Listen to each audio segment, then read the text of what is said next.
It's hard not to get upset when people throw my opinions with like facts to support them just to the wind. No water, no lizards, no yellow. I would honestly say that I have had more friends completely stop talking to me over the issue of GMOs by far than anything regarding religion or politics or anything like that. In a farming area, it's hard to bring up a topic like that. Once we left without the knowledge of the dust before we fell. You know, in America we have such a surplus of food, and yet we still have hungry people. Here we are in a desert cave. It's illegal to have those GMOs planted or harvested anywhere in Europe. Aches and pains.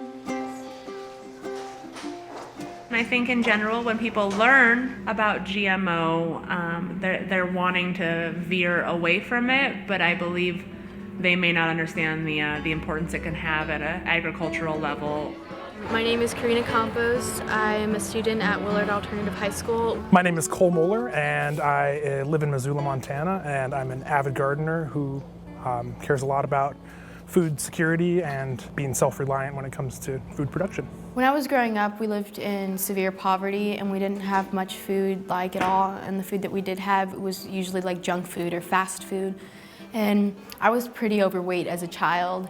The food that we did have was just so bad for us. Like, we ate McDonald's at least 3 or 4 times a week. My parents didn't really have a stable job and we didn't have a stable place to live.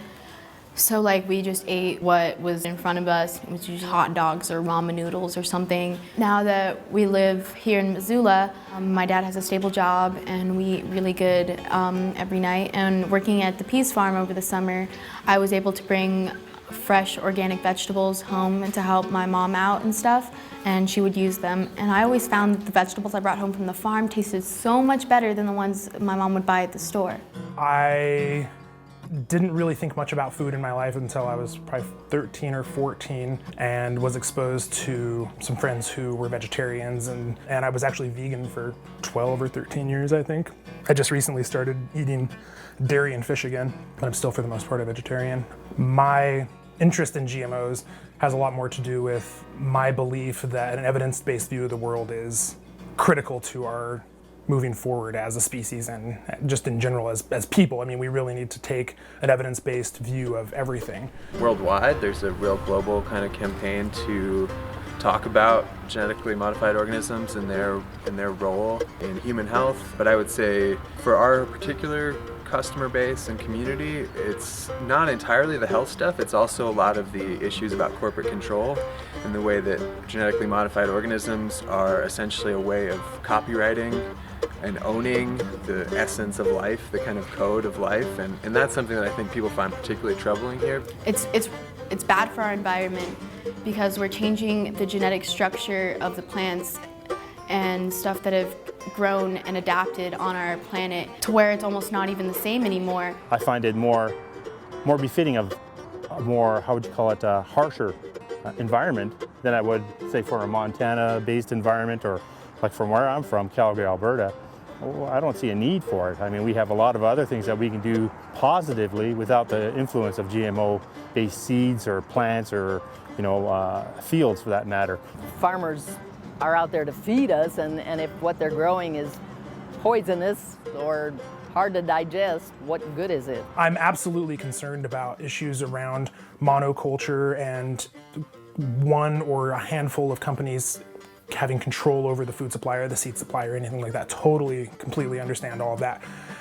We need data and we need evidence. That's what's important. Feelings are irrelevant. How do you tell somebody they're going to have to change, but that's the way they make their living? You still need both sides of the equation in any circumstance, because sometimes, as we all know, our bodies could be 100% organic. We can't always fight all the sickness without help from medication, no matter what it may be. It's just the same as our earth. Sometimes it could use a little help, and we should just use our brains a little bit more when we choose how to do that. More important to me than being pro-GMO or anything like that is being pro-evidence. And my perspective is built on objectively demonstrable beliefs. There's some stuff in our store that may possibly contain genetically modified organisms, and instead of hiding that fact, we label it that way, and so people can make the choice for themselves.